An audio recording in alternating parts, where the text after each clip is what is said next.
ಬಂದಿರಿ ಈ ದೇಶಕ್ಕೆ? ನನ್ನ ಮೇಲೆ ವಿಶ್ವಾಸವಿಲ್ಲ. ರಾಮ ನಾನೇ ಆಗಿಯೂ ನಾನೇ ತಾನೆ. ನಿಮ್ಮಿಂದ ನಾನು ಹೇಗೆ ಆಣೆಯನ್ನು ಬಯಸಲಿ? ದಿನಾಲು ನ್ಯಾಯಾಲಯದಲ್ಲಿ ದೇವರ ಮೇಲೆ ಪ್ರಮಾಣ ಮಾಡಿ ಹೇಳುತ್ತೇನೆ, ಸತ್ಯವನ್ನಲ್ಲದೆ ಬೇರೆ ಏನು ಹೇಳುವುದಿಲ್ಲ ಎಂಬ ಹೇಳುವ ನಾನು ಬರಿಯ ಸತ್ಯವನ್ನೇ ಹೇಳುತ್ತೇನೆ. ಅದಕ್ಕಾಗಿ ಸತ್ಯದ ಸಲುವಾಗಿ ನಿಮ್ಮಿಂದ ನಾನು ಹೇಗೆ ಸಾಕ್ಷಿ ವಹಿಸಲಿ? ನಿಮ್ಮ ಮೇಲೆ ನನಗೆ ವಿಶ್ವಾಸವಿದೆ. ಅಂದರೆ ನೀವು ಕೋರ್ಟು ಕಾರ್ಯಾಗಾರದ ಏನಾದರೂ ಅಳೆದಾಡುತ್ತಿರುವ ಮೇಲೆ ತಾವು ಸತ್ಯಾಗ್ರಹಗಳಿಗೆ ಏನು ಹೇಳಲಿ ಗಾಂಧೀಜಿಯವರಿಗೆ? ಸತ್ಯಾಗ್ರಹಿ ಎನ್ನುವುದು ಒಂದು ಅನಿಸಿಕೆ ಮಾತ್ರ. ಈ ದೇಶದಲ್ಲಿ ನಾನು ವಿದ್ಯಾವಂತನಾದ ಮೇಲೆ ಎಲ್ಲರ ಹತ್ತಿರ ನನ್ನ ಉದ್ಯೋಗಕ್ಕಾಗಿ ಅಲ್ಲಿರುವ ನೌಕರಿ ಕೇಳಿದೆ. ಆದರೆ ಕೊನೆಗೆ ನನಗೆ ಸಿಕ್ಕಿದ್ದು ಅರ್ಧ ಚಂದ್ರ ಮಾತ್ರ. ಎಲ್ಲಿ ಹೋದರೂ ನೌಕರಿ ಸಿಗಲಿಲ್ಲ.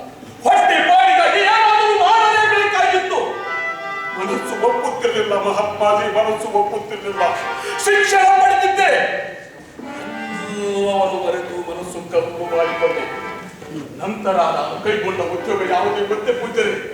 ಈ ದೇಶದಲ್ಲಿ ಕಳ್ಳ ಸಾಗಾಣಿಕೆ ಮಾಡುವುದು, ಕಳ್ಳ ನೋಟುಗಳನ್ನು ಸೃಷ್ಟಿ ಮಾಡುವುದು, ಭ್ರಷ್ಟ ರಾಜಕಾರಣಿಗಳೊಂದಿಗೆ ಸ್ನೇಹದಿಂದಿರುವುದು. ಮನಸ್ಸಿನ ವಿರುದ್ಧವಾಗಿ ಕೆಲಸ ಮಾಡಿದೆ. ಇವತ್ತು ನಾನು ಕೋಟ್ಯಾಧೀಶ ಮಹಾತ್ಮಾಜಿ, ಇವತ್ತು ನಾನು ಕೋಟ್ಯಾಧೀಶ.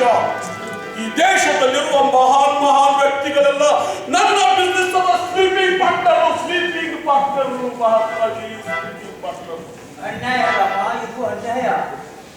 ನೀವು ಸುಶಿಕ್ಷಿತರಾದ ತಾವು ಈ ದೇಶದ ಏಳಿಗೆಗಾಗಿ ಪ್ರಾಮಾಣಿಕತೆಯಿಂದ ದುಡಿಯುವುದನ್ನು ಬಿಟ್ಟು ಇಂಥ ಹೀನ ವೃತ್ತಿಯನ್ನು ಕೈಕೊಂಡಿದ್ದೇನೆ. ನನಗೆ ದುಃಖವೆನಿಸ್ತಾ ಇದೆ ರಾಮ, ದುಃಖವೆನಿಸ್ತಾ ಇದೆ.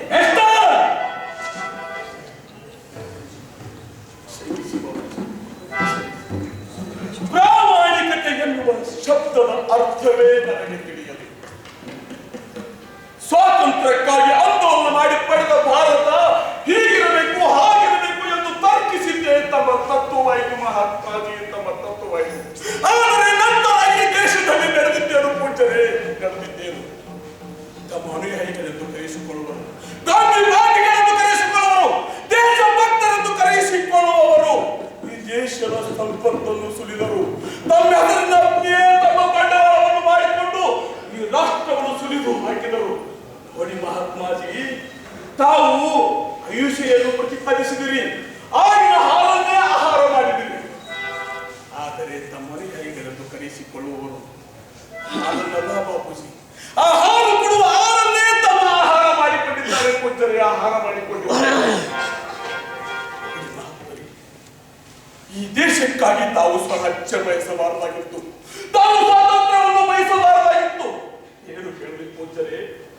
ಉದ್ಯೋಗಕ್ಕಾಗಿ ಅಳಿದೆ, ನೌಕರಿಗಾಗಿ ಅವರಿವರ ಹತ್ತಿರ ಹೋಗಿ ಕೇಳಿದೆ.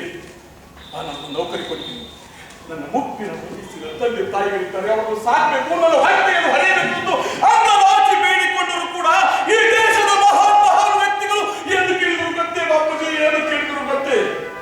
ಹತ್ತಿರ ಹಣ ಎಷ್ಟಿದೆ, ನಿನ್ನ ಜಾತಿ ಯಾವುದು, ಯಾರದಾದರೂ ಶಿಫಾರಸ್ಸಿದೆಯಾ ಅಂತ ಕೇಳಿದರು. ನಾನೇನು ಹೇಳಲಿ ಬಾಪೂಜಿ, ನಾನೇನು ಹೇಳಲಿ? ನನ್ನ ಮಗ ವಿದ್ಯಾವಂತನಾಗುತ್ತಾನೆ, ನನ್ನ ಮಗ ನೌಕರಿ ಹಿಡಿಯುತ್ತಾನೆ, ಮುಪ್ಪಾವಸ್ಥೆಯಲ್ಲಿ ನಮ್ಮ ಮರತನದ ಕೆತ್ತರಕ್ಕೇರಿಸಿ ನಮ್ಮ ಹೊಟ್ಟೆಗೆ ಅನ್ನ ನೀಡುತ್ತಾನೆ ಎಂದು ತಿಳಿದು ನನ್ನ ತಂದೆ ತಾಯಿ ತಮ್ಮ ಇದ್ದ ಬಿದ್ದ ಆಸ್ತಿಯನ್ನೆಲ್ಲ ಮಾರಿದರು. ಕೊನೆಗೆ ಹೊಟ್ಟೆಗೆ ತುತ್ತನ್ನ ಬಿದ್ದದೆ ತತ್ತು ಹೋದರು ಬಾಪೂಜಿ. ನೋಡಿ ಬಾಪೂಜಿ, ಈ ನಿಮಜನನ್ನು ಕಂಡು ನನ್ನ ರಕ್ತ ಕುದಿಯುತ್ತಿದೆ ಬಾಪೂಜಿ, ರಕ್ತ ಕುದಿಯುತ್ತಿದೆ. ನಿನಗೆ ಅನ್ಯಾಯವಾಗಿದೆ ಅಂತ ನೀನು ಮತ್ತೊಬ್ಬರಿಗೆ ಅನ್ಯಾಯ ಮಾಡುವುದು ಇದು ಹಿಂಸೆ ಅಲ್ಲವೇ? ಅದು ಹಿಂಸೆ. ಪಂಜರದ ದಿಟ್ಟ ಹುಲಿಯ ಮುಂದೆ ತತ್ವ ಅಹಿಂಸೆಯನ್ನು ಆದರೆ ಈ ದೇಶದ ರಾಜಕಾರಣಿ, ಈ ದೇಶದ ವ್ಯವಹಾರಸ್ಥರು ನರಭಕ್ಷಕರಾಗಿದ್ದಾರೆ. ಇಂತಹ ನರಭಕ್ಷಕರೆದುರು ಕಲೆ ಬಗ್ಗಿಸುವ ಶಿಖಂಡಿ ನಾನಾಗಲಾರೆ ಬಾಪೂಜಿ, ನಾನಾಗಲಾರೆ. ರಾಮ, ಇದೇ ನಿನ್ನ ರೋಷವನ್ನು ಸತ್ಯದ ಮಾರ್ಗದಲ್ಲಿ ಉಪಯೋಗಿಸಿಕೊಂಡು ಅನ್ಯಾಯದ ವಿರುದ್ಧ ನೀನು ಹೋರಾಡು. ಸತ್ಯ ಅಹಿಂಸೆ ಇವ್ರಿಗೆ ಎಂದೂ ಸೋಲಿಲ್ಲ ರಾಮ, ಇವ್ರಿಗೆ ಎಂದೂ ಸೋಲಿಲ್ಲ. ತಾವು ಹೇಳುತ್ತಿರುವ ತತ್ವ ಹಿಂದಿನದು, ನುಡಿಯುತ್ತಿರುವ ಭವಿಷ್ಯ ಮುಂದಿನದು. ನಿಮ್ಮ ಅನುಯಾಯಿಗಳಿರುವ ಈ ದೇಶದಲ್ಲಿ, ನಿಮ್ಮ ಭಕ್ತರಿರುವ ಈ ದೇಶದಲ್ಲಿ, ತಮ್ಮ ತತ್ವಕ್ಕಾಗಿ ಬಡಿದಾಡುತ್ತೇವೆಂದು ಭಾಷಣ ಮಾಡುವ ಈ ಜನರಿರುವ ಈ ದೇಶದಲ್ಲಿ ನಿಮಗಾಗಿ ಯಾರು, ನಿಮ್ಮ ನೆನಪಿನಲ್ಲಿ ಯಾರು ಕೂಡ ಇಲ್ಲ. ನಿಮ್ಮ ತತ್ವಗಳ ಹಿಂದೆ ಪ್ರಾಮಾಣಿಕವಾಗಿ ಯಾರು ಕೂಡ ಇಲ್ಲ. ಕೇವಲ ನಾಟಕೀಯವಾಗಿ ತಮ್ಮನ್ನು ದಾಳವಾಗಿ, ತಮ್ಮ ತತ್ವಗಳನ್ನು ದಾಳವಾಗಿ ಉಪಯೋಗಿಸುತ್ತಾರೆ. ಬಾಬು, ಜನರ ಮಟ್ಟದಲ್ಲಿ ಸತ್ಯದ ಸಲುವಾಗಿ ಬರುವುದರಿಂದ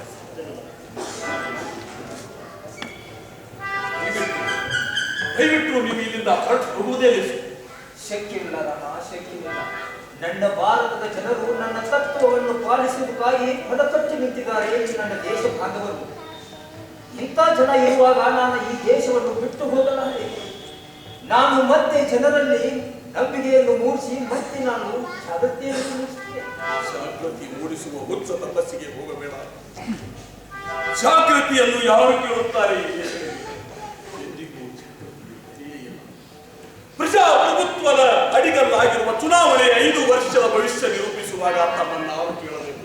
ನೋಡಿ ಬಾಬುಜಿ, ಈ ದೇಶದಲ್ಲಿ ಒಂದು ಕ್ಷೇತ್ರದಲ್ಲಿ ಚುನಾವಣೆಗೆ ಸ್ಪರ್ಧಿಸಿ ಆಯ್ಕೆಯಾಗುವುದು ಕೂಡ ನಿಮ್ಮಿಂದ ಅಸಾಧ್ಯ. ಅಸಾಧ್ಯ ಅನ್ನುವ ಮಾತು ಬರೆದು ಬಿಡು ರಾಮ, ಬರೆದು ಬಿಡು.